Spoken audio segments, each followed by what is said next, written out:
तैयारी रखें। देखो बेटा, जो लोग पढ़ाई के बीच में भागते हैं, मैं सिर्फ एक क्वेश्चन कहती हूँ, अपने आप से पूछना चाहिए कि ये नहीं तो हमारा प्लान बी क्या, या तो प्लान बी हो। अगर प्लान बी नहीं है तो पढ़ाई मत छोड़ना। प्लान बी है, कोई बिजनेस कर सकते हो, कोई ऑप्शन है और तो ठीक है भाई, कुछ टाइम इंसान तैयारी करे फिर छोड़ दे। लेकिन अगर कोई ऑप्शन ही नहीं है, ये दिख रहा है कि इसके बाद मुझे कुछ और आता ही नहीं है, मुझे कुछ करना ही नहीं है, या मेरे पास कुछ है ही नहीं, तो फिर इस रास्ते पे जम के चलते रहो और बहुत सलीके से तरीके से पढ़ाई करो। ऐसी तैयारी करो कि जब भी एग्जाम हो तो तुम्हारा नंबर 100% आ जाए। सबका नहीं आएगा। जो मेहनती हैं, रोज का काम रोज करते हैं, टीचर्स की बातों को फॉलो करते हैं और उनके मन में है कि हमें आगे बढ़ना है, वो 100% कामयाब होंगे। तो बहुत सारा प्यार, बहुत सारा आशीर्वाद, आगे बढ़ते रहो। लाइफ में जब भी प्रॉब्लम आए तो एक बात हमेशा याद रखना, ऐसा जीवन में कोई इंसान नहीं है जिसके ऊपर मुसीबत ना आती हो, जिसका टफ टाइम ना आता हो, जिसकी बेइज्जती दुनिया में, समाज में, परिवार में ना होती हो। सब एक जैसे हैं, सबकी लड़ाइयां अलग अलग हैं। आपको दिखता होगा कि इनको कोई दिक्कत नहीं है, ये बहुत अच्छी जिंदगी जी रहे हैं। बेटा, कोई ऐसा नहीं है।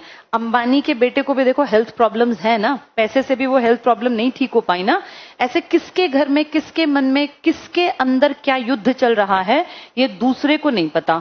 यहाँ सबकी लाइफ में प्रॉब्लम्स हैं। किसी को फाइनेंशियल है, किसी को इमोशनल है, किसी को सामाजिक कोई दिक्कत है, भाई समाज में एक छवि नहीं है, या समाज में पिताजी ने कुछ या माँ ने कुछ ऐसा काम नहीं किया कि एक अच्छी छवि बन पाई। किसी के घर में पैसे नहीं है, कोई बीमारी बहुत ज्यादा, तो ये नहीं पता। हर इंसान के साथ प्रॉब्लम है। समझदार कौन? जो उन प्रॉब्लम्स को डील करते करते भी अपनी पर्सनालिटी को खराब ना होने दे। और हमेशा कोशिश करो, मुस्कुराते रहो, हंसते रहो। सबकी लाइफ में प्रॉब्लम्स हैं, फिर भी तो लोग खुश रहते हैं ना।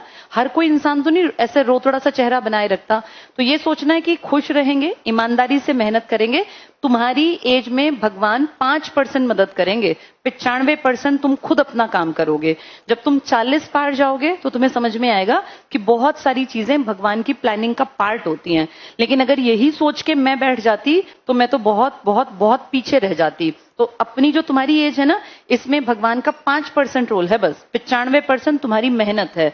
फिर जब बड़ी एज आ जाए तब समझ में आएगा कि लाइफ अलग तरीके से है। लेकिन तुम्हें नहीं सोचना, तुम्हें सोचना है मेहनत पहला काम है। और